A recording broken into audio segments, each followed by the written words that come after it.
இன்றைக்கி ஜம்போ ப்ரான்ஸில் நல்ல ஸ்பைசியாக ஒரு மசாலா செய்யலாம்.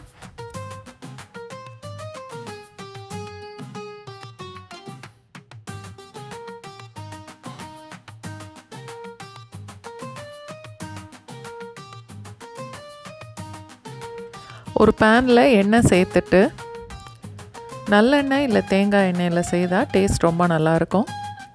நீளமாக வெட்டின வெங்காயம், பச்சை மிளகாய், கருவேப்பிலை சேர்த்து கொஞ்சம் வதக்கணும்.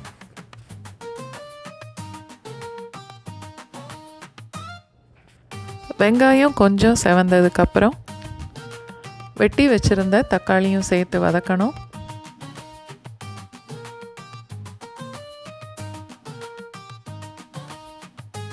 வதக்கும்போது தேவையான அளவுக்கு உப்பு சேர்த்துடலாம்.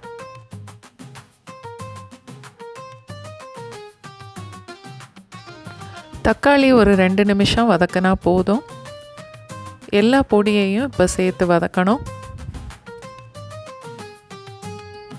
தேவைன்னா கொஞ்சமாக தண்ணி சேர்த்து கூட வதக்கலாம்.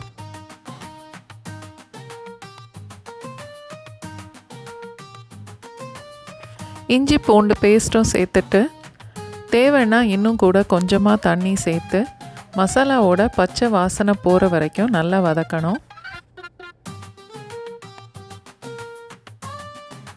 2 நிமிஷத்துக்கு லோ ஃப்ளேமில் மூடி போட்டு வச்சிடலாம்.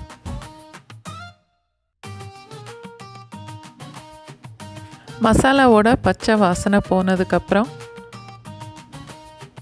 பொடிசாக வெட்டின மல்லி இலையும் சேர்த்து 1 நிமிஷம் வரைக்கும் வதக்கினா போதும்.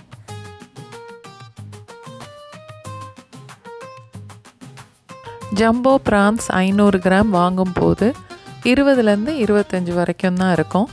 நல்லா கழுவி சுத்தம் பண்ணிவிட்டு மசாலாவோட சேர்த்துடலாம். மசாலாவோட சேர்த்து நல்லா கலந்துட்டு மூடி போட்டு வேக விடணும். நடுவில் 1-2 தடவை கிளறி விட்டுட்டு மறுபடியும் மூடி போட்டுறணும். ஜம்போ ப்ரான்ஸ் வேகிறதுக்கு 7லேருந்து 8 நிமிஷம் வரைக்கும் ஆகும். இந்த ஸ்டேஜில் டேஸ்ட்டு பார்த்துட்டு உப்பு காரம் வேணும்னா சேர்த்துக்கலாம். ப்ரான்ஸ் நல்லா வெந்து மசாலாவோடு சேர்ந்து இந்த அளவுக்கு நல்லா கெட்டியானதுக்கப்புறம் அடுப்பை ஆஃப் பண்ணிடலாம்.